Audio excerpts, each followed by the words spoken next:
Coba kalian lihat foto legendaris ini. Tahun 2007, Lionel Messi yang umur 20 tahun lagi mandiin bayi umur 5 bulan di dalam bak plastik kecil. Kelihatan kayak foto bakti sosial biasa kan?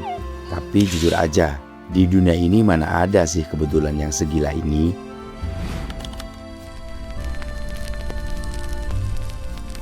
Bayi mungil yang basah kuyup itu namanya Lamine Yamal. Dan takdir ternyata punya selera humor yang luar biasa gila di tahun 2026 ini. Bayi itu udah tumbuh besar, tingginya nyaris 180 cm. Dan dia baru saja menuntaskan plot twist terbesar dalam sejarah sepak bola. Berdiri di lapangan yang sama menatap langsung ke mata Messi di final Piala Dunia 2026. Dan merebut trofi emas, tepat di depan wajah sang raja. Spanyol resmi menghancurkan mimpi terakhir Argentina. Banyak orang bilang ini adalah gelar yang diturunkan atau semacam berkat spiritual.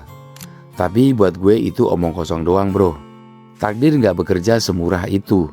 Gak ada namanya keajaiban instan. Cuma karena kalian pernah dimandikan sama seorang mega bintang.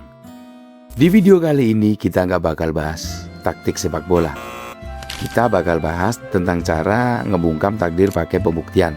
Bukan cuma modal bakat titipan, tapi lewat mentalitas gila dan persiapan gila-gilaan di balik layar yang gak pernah kalian lihat. Lamine Yamal's rise isn't just about skill, it's about the body he's building to match it. At 18, what makes him stand out isn't only that he broke into Barcelona's first team so early. Kita mundur ke bulan Desember tahun 2007. Waktu itu ada acara kalender amal yang dibikin sama koran lokal Sport and UNICEF. Klub Barcelona mengadakan undian buat keluarga di daerah kumuh Rocafonda. Pemenangnya berhak foto bareng pemain Barca dan keluarga Yamal yang menang undian itu. Fotografernya John Montfort cerita kalau proses fotonya itu canggung banget. Messi saat itu masih muda, pemalu dan gak tahu cara mandiin bayi. Nah, di sini letak kocaknya netizen zaman sekarang. Banyak fans bola karbitan yang bikin teori konyol kalau Yamal bisa sejago ini cuma karena ketularan bakat Messi lewat air mandi itu. Sejak kapan bakat sepak bola bisa menular lewat daki? Kalau cuma lewat sentuhan atau air mandi bisa bikin orang jadi jenius, mending semua bayi di dunia antri buat dimandiin Messi. Mari kita bedah lebih dalam biar kalian paham kenapa cerita ini tuh bukan cuma soal bola, tapi soal tamparan keras buat mentalitas kita sekarang. Lamine Yamal la juega para Dani Olmo que venía cruzando la frontal del área, se va Lamine buscando el remate desde ahí.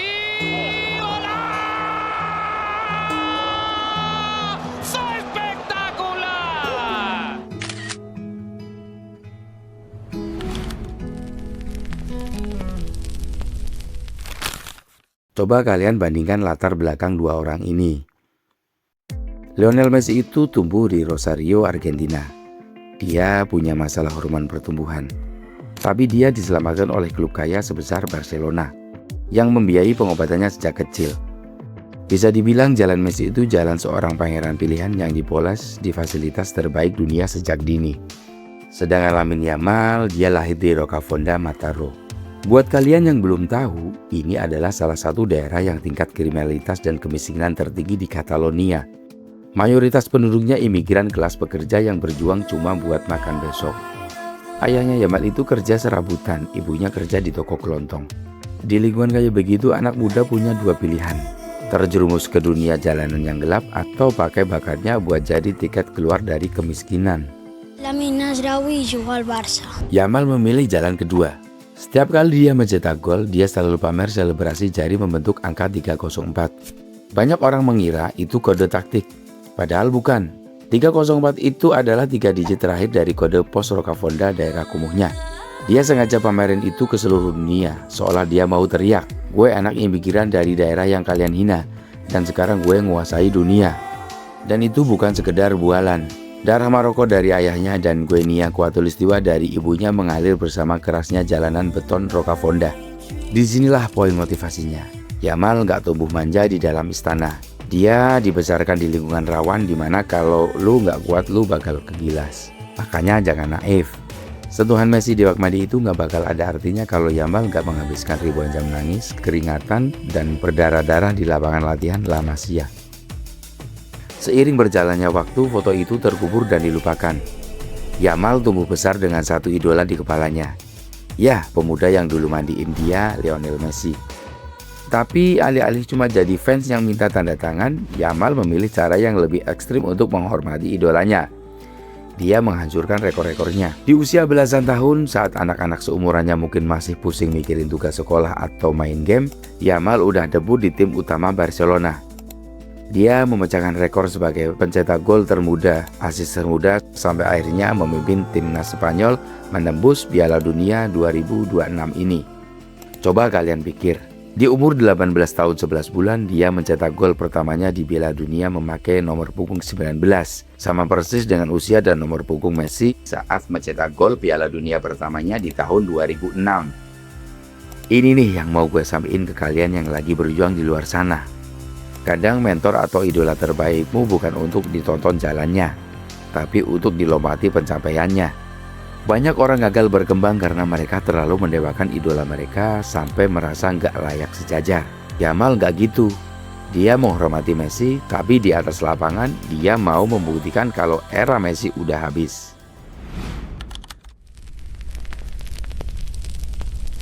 Dan panggung sandiwara terbesar dunia sepak bola itu akhirnya resmi digelar di New Jersey.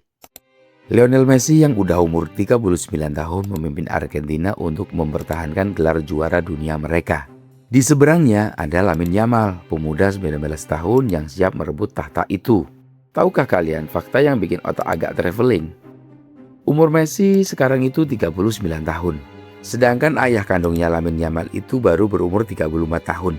Berarti secara usia Messi itu sebenarnya lebih cocok jadi bapaknya Yamal ketimbang jadi lawannya di lapangan. Makanya lupakan dulu cerita dongeng yang indah-indah. Kalau kita mau jujur dan melihat dari sisi yang agak kejam, final Piala Dunia 2006 kemarin bukan tempat buat ramah tamah antar generasi. Itu adalah perang gengsi yang benar-benar kejam. Di usianya yang 39 tahun, ego terbesar Messi adalah menutup buku karirnya dengan akhir yang sempurna sebagai seorang GOAT sejati. Dia udah punya segalanya, tapi dia nggak bakal mau tahtanya terenggut secara tragis di laga terakhirnya oleh seorang anak kecil yang dulu pernah dia mandiin. Bayangkan betapa jatuhnya harga diri seorang legenda kalau sampai dikalahkan oleh produk keberuntungannya sendiri. Di sisi lain ada Lamine Yamal. Bocah ini punya beban psikologis yang nggak main-main. Sejak foto itu viral, media di seluruh dunia nggak berhenti menyematkan label The Next Messi atau anak emas Messi ke pundaknya. Dan jujur aja, label kayak begitu itu racun. Itu bisa menghancurkan mental pemain muda. Banyak talenta hebat hancur karena stres dibanding-bandingkan dengan Messi. Tapi apa yang bikin Yamal beda? Dia nggak mau jadi The Next Messi. Dia mau jadi The First Lamine Yamal. Di pertandingan final kemarin, Yamal nggak punya rasa kasihan atau rasa sungkan kepada sang idola. Dia benar-benar menghabisi karir internasional Messi secara dingin di lapangan. Dia mematikan semua rasa hormatnya selama 90 menit.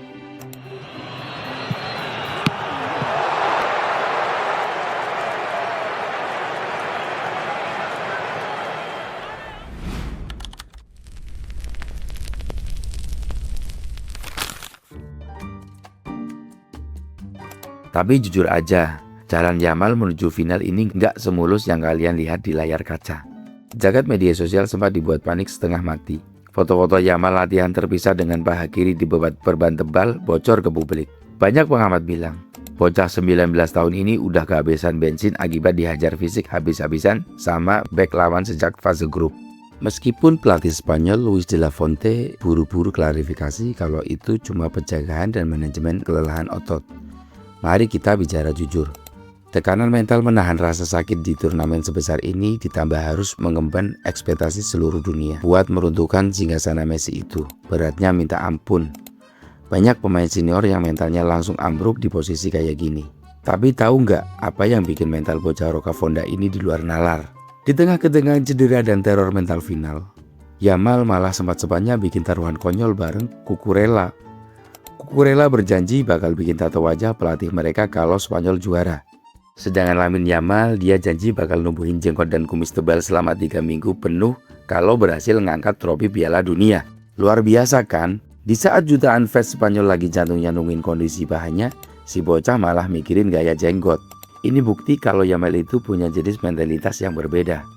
Dia nggak melihat tekanan final sebagai beban yang menakutkan, tapi sebagai teman bermain. Dia menikmati setiap detiknya. Messi sendiri sampai angkat bicara waktu wawancara menjelang final kemarin. Dia menanggapinya dengan bijak sekaligus menantang.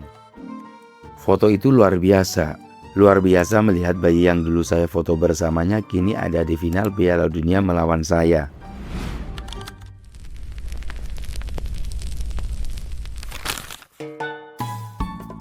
Dan peluit panjang akhirnya berbunyi. Papan skor tidak bisa berbohong. Spanyol keluar sebagai juara dunia 2026 dan Argentina terpuruk dalam tangis kekalahan. Kamera dunia tidak menyorot piala, tapi menyorot satu momen yang bikin merinding. Lionel Messi dengan mata berkaca-kaca menahan runtuhnya sebuah era. Mega bintang yang malam itu harus menerima kenyataan pahit, karir internasionalnya ditutup dengan kekalahan tragis. Tidak ada air suci yang diturunkan malam itu. Yang ada hanyalah air mata seorang raja yang turun tahta dan keringat seorang anak muda yang berhasil mendaki puncak dunia lewat jalannya sendiri. Yamal tidak menunggu takdir memberikan keajaiban. Dia datang di New Jersey bertarung menahan rasa sakit di bahanya dan merebut sejarah itu dengan tangannya sendiri. Pesan moral dari kisah nyata ini tuh simpel banget. Kita emang gak bisa memilih dari mana kita mulai hidup. Lamine Yamal lahir di lingkungan imigran miskin dan takdir mempertemukannya dengan Messi lewat sebuah ketidaksengajaan. Tapi buat urusan masa depan, kamulah yang memegang kendali penuh buat nulis ceritanya sendiri. Sekarang, mitos itu resmi mati. Lamine Yamal bukan lagi bayi beruntung yang pernah dimandikan Messi. Dia adalah orang yang mengalahkan Messi di panggung terbesar bumi. Kalau kalian jadi Yamal, apa kalian juga bakal punya mentalitas setega itu buat ngegeser idola terbesar hidup kalian demi menciptakan sejarah baru?